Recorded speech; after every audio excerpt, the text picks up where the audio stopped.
नमस्कार दोस्तों, स्वागत है आप सभी का आपके अपने YouTube channel the knowledge platform पर।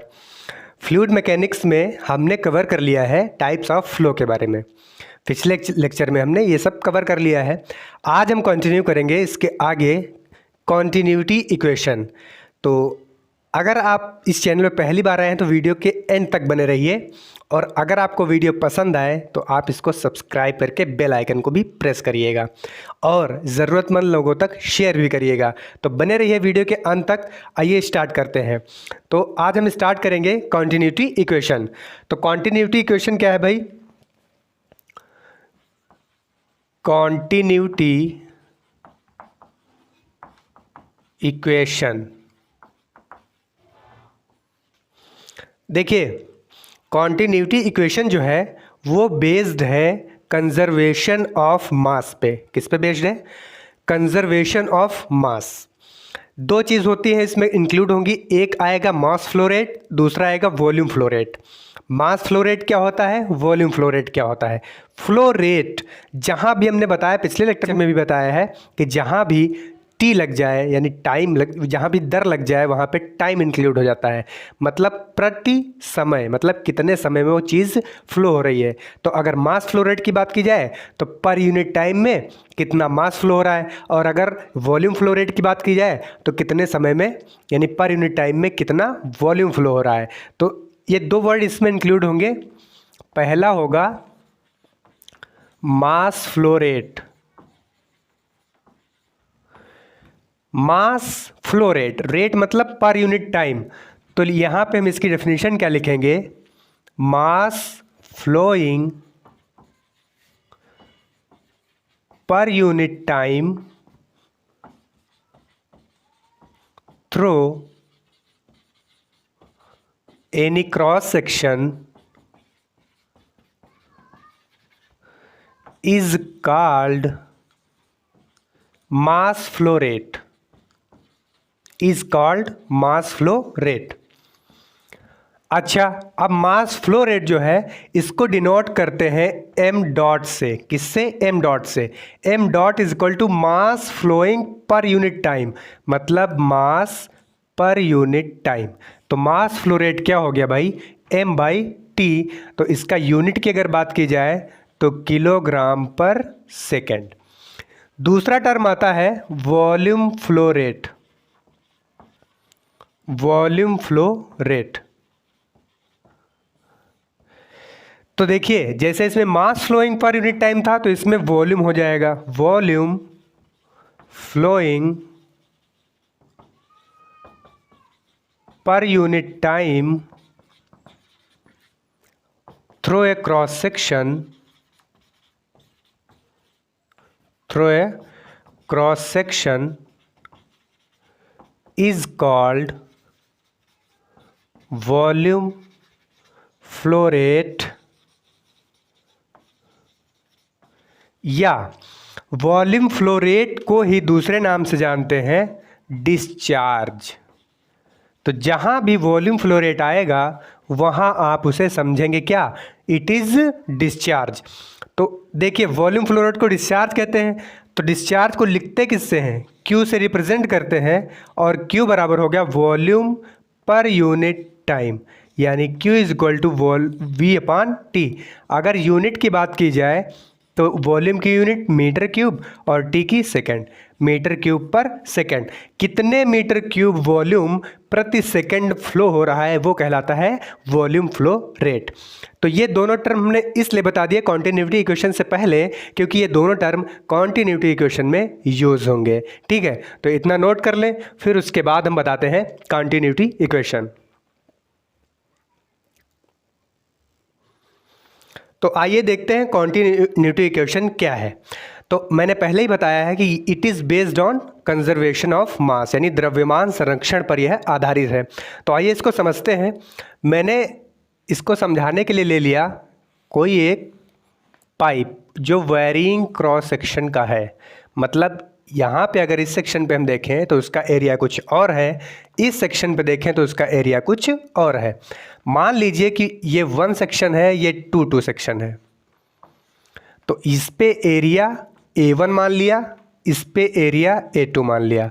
यहाँ पे जो फ्लूइड फ्लो करेगा उसकी वेलोसिटी V1 मान लिया, यहाँ पे जो फ्लूइड फ्लो करेगा उसकी वेलोसिटी V2 मान लिया। ठीक, इतना काम कर लिया। और जो फ्लूइड इसमें फ्लो हो रहा है तो मैंने मान लिया कि इस क्रॉस सेक्शन पे उसकी डेंसिटी ρ1 है और इस क्रॉस सेक्शन पे उसकी डेंसिटी ρ2 है। इतना काम कर लिया। अब देखिए, हम जानते हैं कि ρ इज इक्वल टू क्या होता है, m/v। तो यहाँ से m is equal to ρ into v। v और v यहाँ पे डिफरेंस रखिएगा, it is volume and it is velocity. ठीक, तो उसके बाद क्या करेंगे, अब अभी हमने जो बताया mass flow rate, mass flow rate denote किससे करते हैं, m डॉट से। तो m dot is equal to m by t, m की value ρ into v by t. अब अगर हम इस क्रॉस सेक्शन की लेंथ l ले लें या पाइप की लंबाई l ले लें, तो यहाँ पे क्या करते हैं हम, अगर वॉल्यूम को तोड़ के एरिया और लेंथ में मल्टीप्लाई करके लिख दें तो वॉल्यूम मिलेगा हमको भाई, और अपान में टी। तो L अपान टी दूरी बटे समय क्या होता है भाई, ये होता है स्पीड। तो यहाँ पे ये स्मॉल v बनाइएगा, ये कैपिटल V, मतलब ये वॉल्यूम था। तो m डॉट आ गया आपका ρ/a/v।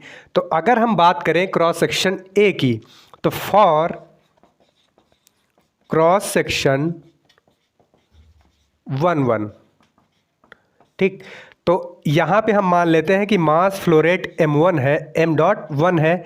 तो ये क्या हो जाएगा, 1 सेक्शन की बात करें तो ρ1 हो जाएगा, a1 हो जाएगा और v1 हो जाएगा। इसी प्रकार फॉर क्रॉस सेक्शन 2/2, इसके लिए क्या हो जाएगा भाई, m dot 2 is equal to ρ2 a2 और v2। ठीक, इतना हो जाएगा। अब मैंने कहा कॉन्टिन्यूटी इक्वेशन जो है वो कंजर्वेशन ऑफ मास पे बेस्ड है, तो फ्रॉम कंजर्वेशन ऑफ मास, देखिए कंजर्वेशन मास क्या कहता है, जितना मास यहाँ से एंटर करेगा उतना ही मास यहाँ पे निकलेगा भी। यानी कि इस क्रॉस सेक्शन से गुजरने वाला मास वो यहाँ पे भी निकलना ही चाहिए, या ये कह सकते हैं वॉल्यूम फ्लो रेट जो यहाँ पे होगा वो यहाँ पे भी रहना चाहिए। ये कहता है कॉन्टिन्यूटी इक्वेशन या कंजर्वेशन ऑफ मास। तो हमने क्या कहा, m dot 1 is equal to m dot 2, मतलब इस क्रॉस सेक्शन पे मास फ्लो रेट इस क्रॉस सेक्शन पे मास फ्लो रेट के बराबर होना चाहिए। तो ये क्या हो जाएगा भाई, ρ1 a1 v1 is equal to ρ2 a2 v2। तो यही हमारा कॉन्टिन्यूटी इक्वेशन है।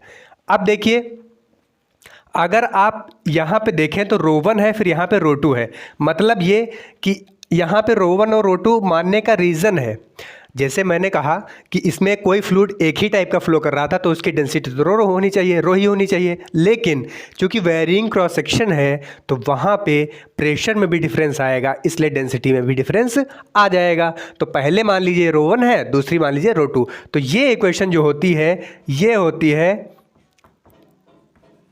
कंप्रेसिबल फ्लूइड के लिए, कंप्रेसिबल फ्लूइड के लिए। और कंप्रेसिबल फ्लूइड होते कौन से हैं रियल में, रियल फ्लूइड जो होते हैं वही होते हैं कंप्रेसिबल फ्लूइड। तो ये इक्वेशन जो है वो एप्लीकेबल है फॉर कंप्रेसिबल फ्लूइड या रियल फ्लूइड के लिए। अगर मैं कहूँ फ्लूइड इनकम्प्रेसिबल है, फ्लूइड क्या है, इनकम्प्रेसिबल। अगर फ्लूइड इनकम्प्रेसिबल है तो आप ये बताइए कि जो ρ1 पहले था वही बाद में भी होगा, और ये हमने मान लिया कोई एक ही, मतलब ρ1 बराबर ρ2 बराबर रो, यानी कांस्टेंट रहने वाला है। तो यहाँ पे पुट कर दीजिए, तो ρ(a1 v1) is equal to ρ(a2 v2)। अब यहाँ से रो कैंसिल हो जाएगा, a1 v1 is equal to a2 v2, या इसी को आप लिखते हैं ए वी बराबर कांस्टेंट, ए वी बराबर कांस्टेंट। अब ये इक्वेशन जो है वो इनकम्प्रेसिबल फ्लूइड के लिए है, और इनकम्प्रेसिबल फ्लूइड कौन से होते हैं? Ideal fluid. कौन से होते हैं भाई? Ideal fluid. तो ये इक्वेशन जो है A1V1 is equal to A2V2, ये आइडियल फ्लूइड के लिए है या इनकम्प्रेसिबल फ्लूइड के लिए है, और ρ1 A1V1 is equal to ρ2 A2V2, ये जो इक्वेशन है वो कंप्रेसिबल फ्लूइड या रियल फ्लूइड के लिए है। तो कई बार एग्जाम में पूछा हुआ क्वेश्चन है। क्वेश्चन आप पढ़ेंगे क्या?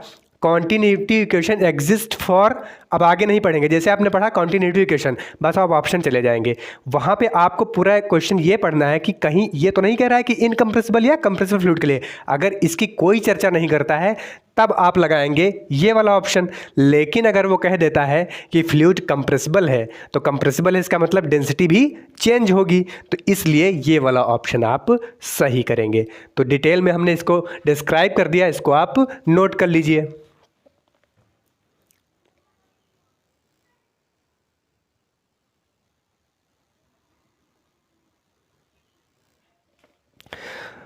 तो हमने क्या देखा? कॉन्टिन्यूटी इक्वेशन का रिजल्ट हमको क्या मिला? अगर हम आइडियल फ्लूइड की बात करें तो A1V1 is equal to A2V2, ये हमको रिजल्ट मिला। तो यहाँ से अगर हम ये चीज़ देखें, A1V1 is equal to A2V2, और या फिर हम ये कहें कि AV is equal to constant, तो यहाँ से एक कंक्लूजन हम ये निकाल सकते हैं कि velocity is equal to constant by A, या velocity is improportional to A. ये वेलोसिटी जो होता है वो, अगर देखिए एरिया अगर कम हुआ तो वहाँ पे वेलोसिटी ज़्यादा होगी, यानी एरिया अगर कम हुआ तो वेलोसिटी ज़्यादा, और एरिया अगर ज़्यादा हुआ तो वेलोसिटी कम, क्योंकि ये इन्वर्सली प्रोपोर्शनल है। और इसका बहुत बड़ा यूज़ है। देखिए कंजर्वेशन ऑफ मास या फिर कॉन्टिन्यूटी इक्वेशन ये कहता है कि जितना मास एंटर करेगा उतना मास निकलना भी चाहिए। तो आप ये बताइए, अगर कोई चीज़ क्रॉस सेक्शन कम है किसी चीज़ का आगे, और जहाँ से एंटर कर रहा है वहाँ पे क्रॉस सेक्शन ज़्यादा है, तो वहाँ से एंटर तो आसानी से कर लेगा, फिर उतना ही उसको निकलना भी है, तो क्या होगा? उसकी वेलोसिटी बढ़ेगी या नहीं बढ़ेगी? तेज़ी से निकलेगा तभी तो बराबर निकल पाएगा। जैसे मैं डिमॉन्स्ट्रेशन ये एनिमेशन के थ्रू आपको दिखा पा रहा हूँ, देखिए कैसे है। यहाँ देखिए शुरुआत में जिधर से एंटर कर रहा है फ्लूइड, वहाँ पे देखिए वेलोसिटी कम है, काफ़ी धीरे धीरे मूव कर रहा है, और आगे जैसे जैसे बढ़ते जा रहे हैं क्रॉस सेक्शन कम होता जा रहा है, वहाँ पे वेलोसिटी काफ़ी तेज़ है। कंटिन्यूटी इक्वेशन ये कहती है कि अगर एरिया कहीं पे कम है तो वेलोसिटी ज़्यादा होगी, तभी कंटिन्यूटी इक्वेशन फॉलो करेगा। ठीक है, तो ये चीज़ आप देख पा रहे हैं। तो इतना ये चीज़ यहाँ पे एक कंक्लूज़न निकल के आया। अभी इसकी कहानी यहीं पे ख़त्म नहीं होती है। ये तो आप बिल्कुल बेसिक लेवल से जान लिए कि क्या होता है कॉन्टिन्यूटी इक्वेशन। अब देखिए कई बार एसएससी जेईई में या फिर गेट के एग्ज़ाम में या ईएससी के एग्ज़ाम में क्वेश्चंस आते हैं कार्टेशियन फॉर्म में इक्वेशन क्या होती है कॉन्टिन्यूटी इक्वेशन की। तो देखिए continuity equation in Cartesian coordinates, Cartesian coordinates में कॉन्टिन्यूटी इक्वेशन क्या होती है? तो ये होती है del rho by del t plus del rho u by del x plus del rho v by del y plus del rho डब्ल्यू by del z is equal to 0। ये कार्टेशियन फॉर्म की कॉन्टिन्यूटी इक्वेशन, या इसी को बोलते हैं general continuity equation. क्या बोलते हैं? कार्टेशियन इक्वेशन या फिर जनरल कॉन्टिन्यूटी इक्वेशन। अब देखिए इसमें इंक्लूड क्या क्या हुआ है। ये वेलोसिटी मैंने बताई थी, एक्स डायरेक्शन में यू ली जाती है, वाई डायरेक्शन में वी ली जाती है, और जेड डायरेक्शन में डब्ल्यू ली जाती है। तो वही चीज़ हो गया।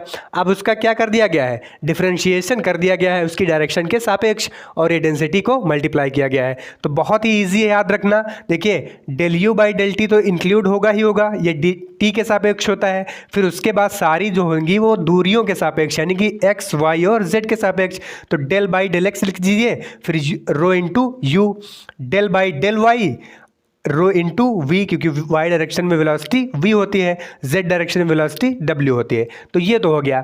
अब अगर केस फर्स्ट में ले लूं, case first for steady flow, याद कीजिए स्टेडी फ्लो की हमने क्या क्या प्रॉपर्टी बताई थी। मैंने कहा था कि फ्लूइड की प्रॉपर्टी अगर टाइम के रेस्पेक्ट में, किसके रेस्पेक्ट में, टाइम के रेस्पेक्ट में चेंज ना हो तो वो फ्लो कौन सा कहलाता है, स्टेडी फ्लो।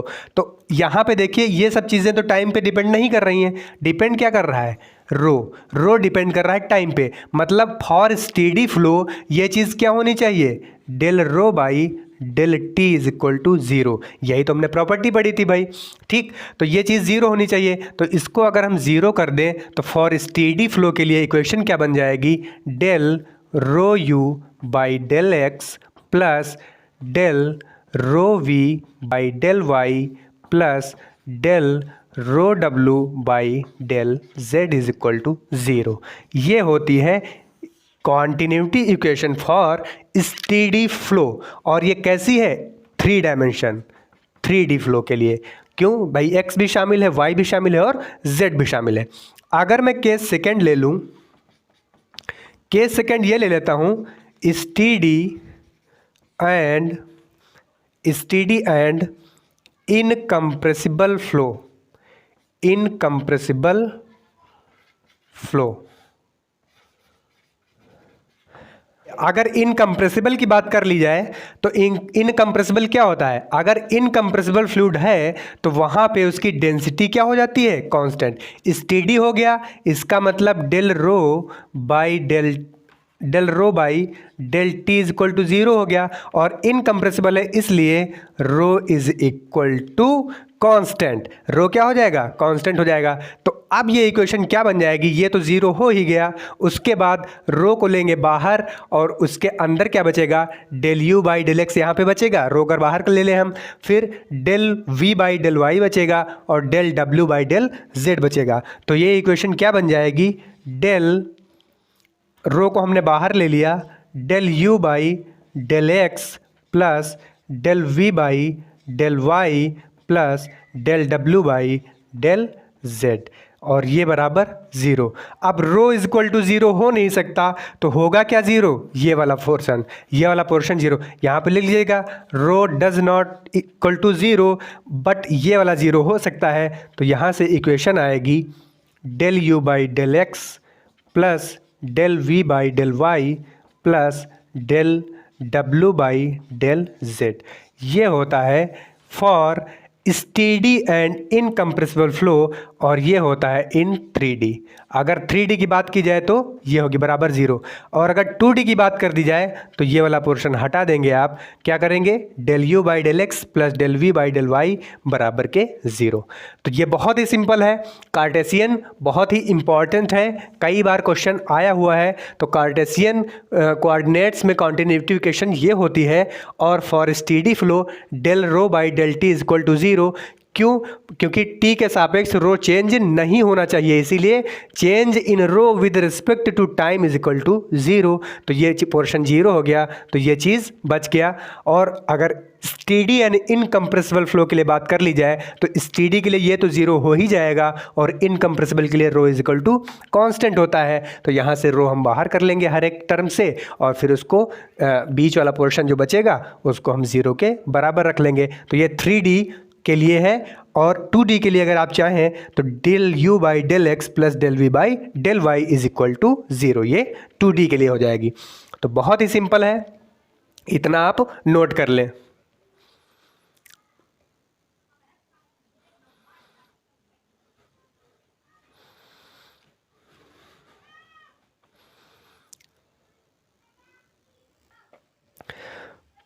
तो स्टेडी एंड इनकम्प्रेसिबल फ्लो के लिए continuity equation in Cartesian coordinate, हमारा रिजल्ट क्या आया था, del u by del x plus del v by del y plus del डब्ल्यू by del z is equal to zero.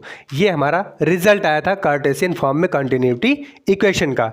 अब देखिए आपने एक चीज़ मैथमेटिक्स, इंजीनियरिंग मैथमेटिक्स में पढ़ा होगा, डाइवर्जेंस एंड कर्ल, ठीक है। तो डाइवर्जेंस क्या होता था, जो डेल ऑपरेटर होता था उसी को बोलते थे क्या, डाइवर्जेंस, और उसका साइन क्या होता था, ऐसे।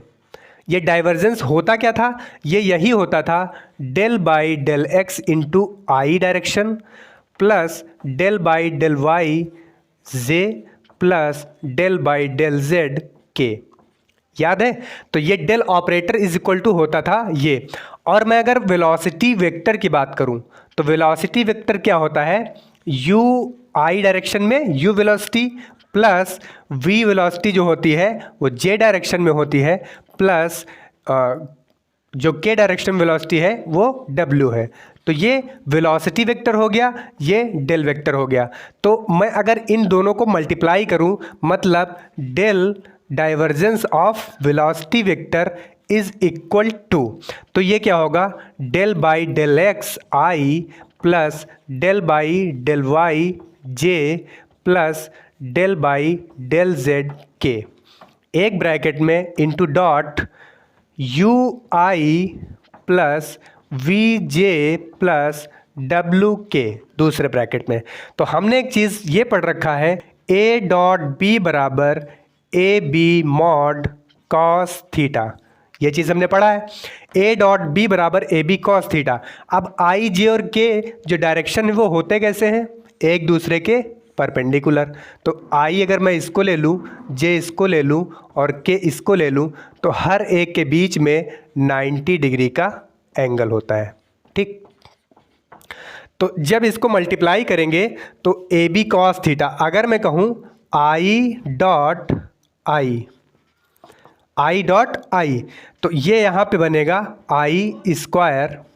अब देखिए आई और आई को हमने अगर मल्टीप्लाई किया है तो एक ही चीज़ है, तो डायरेक्शन के बीच क्या है, 0 डिग्री का, मतलब कॉस 0, और कॉस 0 का मान 1 होता है और आई स्क्वायर होता है वो -1 होता है। तो -1 इंटू 1 ये बन जाएगा, मॉड के अंदर कोई भी चीज़ हो तो वो पॉजिटिव ही होती है। तो मेरे कहने का मतलब ये, जब इनको आप मल्टीप्लाई करेंगे तो आई वाले 1 होते चले जाएंगे और जो डिफरेंट होंगे, जैसे मैं ले लूँ आई और जे का प्रोडक्ट ले लूँ तो ये हो जाएगा आई इंटू जे कॉस, अब इनके बीच क्या कोण है, आई और जे के बीच में 90 डिग्री का कोण है, तो 90 डिग्री का मान क्या हो जाएगा, 0। तो ये पूरा पोर्शन 0, मतलब जहाँ पे आई और जे का मल्टीप्लिकेशन होगा वो चीज़ 0 होती चली जाएगी। तो यहाँ से हम एक चीज़ ये लिख सकते हैं कि divergence of velocity vector is equal to, तो ये हमको मिल जाएगा, देखिए इसका जब मल्टीप्लाई करेंगे तो आई 1 हो जाएगा और ये बचेगा del u by del x. ऐसे ही अगले पद में बचेगा del v by del y और फिर अगले टर्म में बचेगा प्लस डेल डब्ल्यू बाई डेल जेड। ये हो गया हमारा डाइवर्जेंस ऑफ वेलोसिटी वेक्टर। अब देखिए हमने क्या देखा है कॉन्टिन्यूटी इक्वेशन से कि ये चीज़ होती है 0 के बराबर। क्या होती है भाई, इसको हम रख दें अगर इक्वेशन 1 तो ये चीज़ होती है 0, मतलब ये चीज़ होती है 0। तो ये हो जाएगा divergence of velocity vector is equal to 0। तो कॉन्टिन्यूटी इक्वेशन का दूसरा फॉर्म भी बहुत ही पॉपुलर है कि इसका स्टेटमेंट एक ये बनता है कि divergence of velocity vector must be vanishes, मतलब वैनिश मतलब खत्म हो जाना, मतलब 0, यानी divergence of velocity vector must be 0, तभी फ्लो पॉसिबल है। तभी क्या है भाई, फ्लो पॉसिबल है। तो कई बार क्वेश्चन में ऐसे भी पूछा गया है कि अगर फ्लो पॉसिबल है या नहीं पॉसिबल है ये आपको बताना है, तो आप करेंगे काम क्या कि divergence of velocity vector must be 0। अगर डाइवर्जेंस ऑफ वेलोसिटी वेक्टर 0 के बराबर आ जाता है तो फ्लो पॉसिबल है, और अगर ये 0 के बराबर नहीं आता है तो फ्लो नहीं पॉसिबल है, फ्लो हो ही नहीं सकता। तो बहुत ही इंपॉर्टेंट चीज़ निकल के आई है, नोट पॉइंट करके लिख लीजिएगा। और इसमें ये देखिए जो हमने इंजीनियरिंग मैथमेटिक्स पढ़ रखा है उसी का थोड़ा सा एप्लीकेशन यहाँ पे आप लगाएंगे और आपको ये रिजल्ट मिल जाएगा। तो इसका एक स्टेटमेंट लिख दीजिएगा कि कॉन्टिन्यूटी इक्वेशन का एक अल्टरनेट स्टेटमेंट भी है कि divergence of velocity vector must be vanishes. यह है कॉन्टिन्यूटी इक्वेशन का एक अल्टरनेट स्टेटमेंट। तो तब फ्लो तभी पॉसिबल होगा जब ये चीज़ जीरो के बराबर आएगी। अगर divergence of velocity vector zero के बराबर नहीं आता है तो फ्लो इम्पॉसिबल है। तो ये नोट कर लीजिए आप।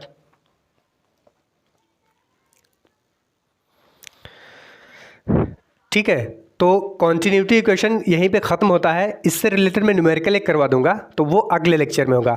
आज के लिए बस इतना ही। तो अगर आपको ये लेक्चर अच्छा लगा हो तो लाइक कीजिए, ज़रूरतमंद लोगों तक शेयर कीजिए, और चैनल पे पहली बार आए हैं तो चैनल को सब्सक्राइब करना भी मत भूलिएगा। बेल आइकन को प्रेस करके ऑल नोटिफिकेशन पे क्लिक कर दीजिएगा, जिससे मैं भी कोई भी वीडियो लेकर आऊँ तो आप तक उसका तुरंत नोटिफिकेशन पहुँच सके। तो थैंक्स फॉर वॉचिंग। जय हिंद।